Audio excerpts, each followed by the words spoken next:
No, that shit has to be at least $500,000. $500,000 for a wedding ring? That's unrealistic. You could buy a house with $500,000. I'm not doing this for funsies. Like, I don't want a realistic man. I don't want, like, standard expectations. Like, I need, like, billionaires. Like, I don't want to be with somebody where they can't just go out, buy a Lambo, buy a Bugatti, buy a Pagani, and it debt their bank account. You know what I mean? Like, I need to be with someone like Dubai rich. Because if they're not Dubai rich, then you're not.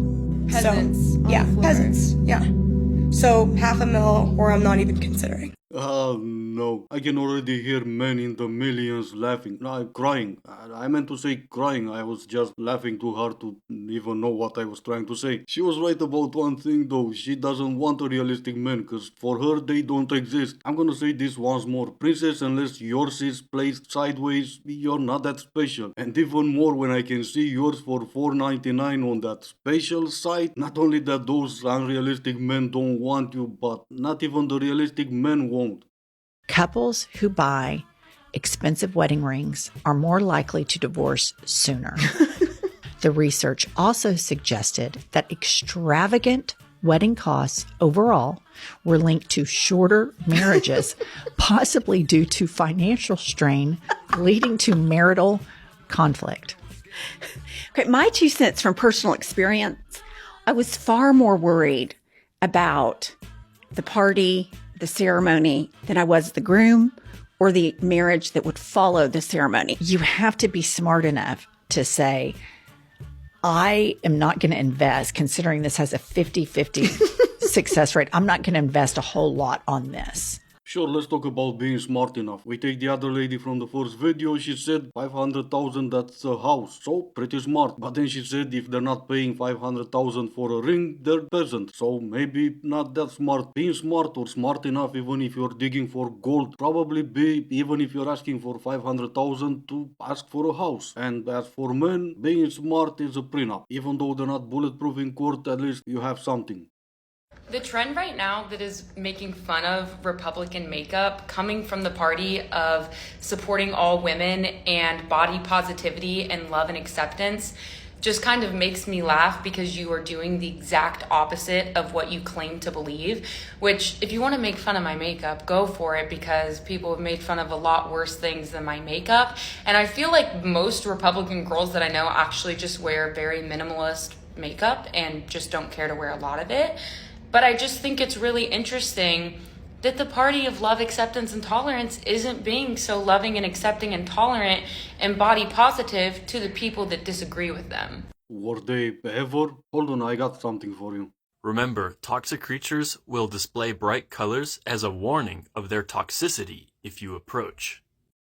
I had a terrible experience dating a man with hundreds of thousands of followers on TikTok that calls himself a dating coach. Yes, this is the man I've been referencing in several of my videos. This was my worst dating experience, but my biggest lesson. And this is the first time I experienced love bombing. It was a very intense form of emotional love bombing for me. He moved things super quickly from day one. He was able to get me to trust him very quickly, which is my fault. Like, I was naive. I should not have trusted him. He was able to get me to a very emotionally vulnerable, intimate place with him very quickly, just for him to literally flip like a switch. Like, he played me. Because I never experienced love bombing or anything like this type of behavior, I did not pick up on any of the red flags until much later. I've never been so hurt by someone in such a short period of time of knowing them. Like, the entire relationship was like 5 weeks. Part of the reason I trusted him is because of his platform. I just assumed he was mature. He's also 9 years older than me. I assumed he was emotionally intelligent. I assumed at the bare minimum he wouldn't play games with me, because his whole platform is about dating with intention,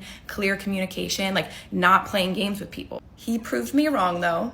Anyway, Nico the Daddy Academy has a new talk show coming out on YouTube, and I am a guest on the 2nd episode, I believe it is. I told Nico this story in a lot more detail, so I'll post a link to it when it comes out. But yeah, this man should not have a dating platform with a female audience and so much access to women that trust him through his platform. Like, that's how he got me. Low-key kind of scared of this guy, because what are you doing? Women should know about him. low-key kind of scared. But now? Never before, right? If only you ladies had a-holes like me telling you I'm not the one that you need to be worried about. Or not just me, but men like me. If only we kept warning you that those men that tend to your whatever needs or narratives, they're the ones with skeletons in their closet and they're the ones you need to be worried about. Daddy Academy? That's one guy you would trust? Daddy Academy? You mean this guy? Namaste, Daddy Academy, and welcome to another very special boy Reiki healing.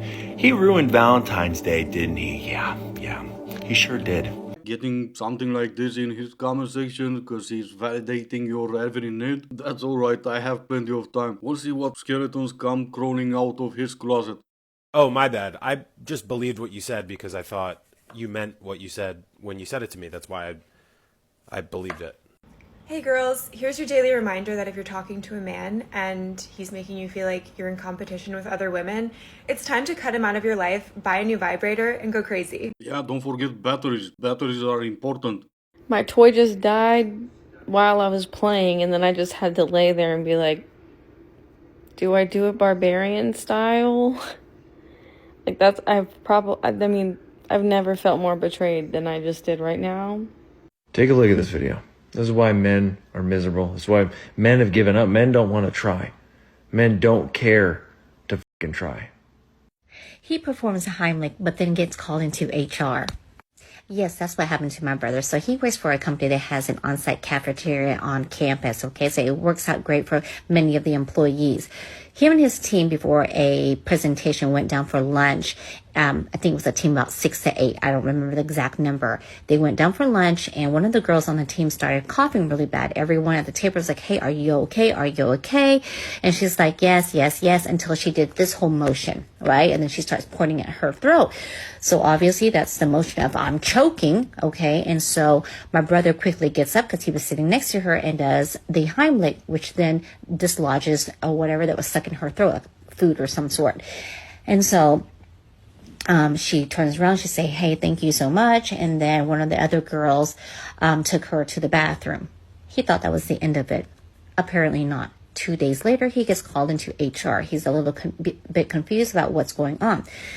They stated that there's an investigation open on him for SA.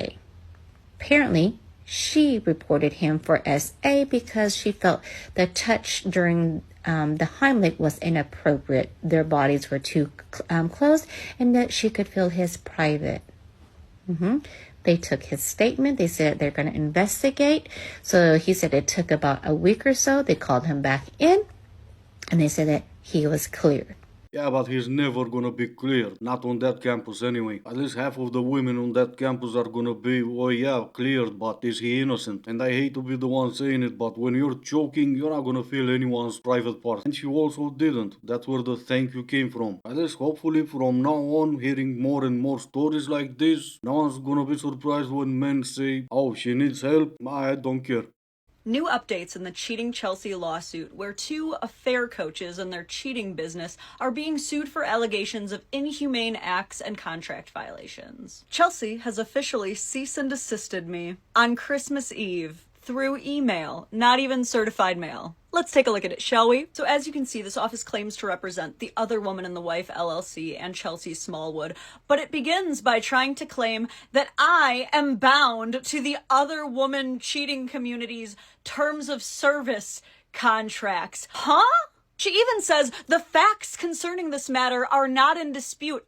Yes, they are, ma'am. Look at me. I would never and will never pay you money to be one of your little other women, okay? I even say so in the video that you yourself cited. You can't just claim people joined your website and that they have to follow your rules with no evidence whatsoever. You will never in your life be able to produce a contract that I signed because I never joined your lame little cheating coven. Yeah, but Chelsea's an idiot, no one's worrying about her. But you mean to tell me there's a cheating coven? There's a whole business with cheating coaches or affair coaches? Do women need so much help cheating on their husbands now that they're gonna hire an affair coach? Nah, man, I'm done. Yeah, I'm just done. Thank you all for watching, stay safe, and I will see you in the next one.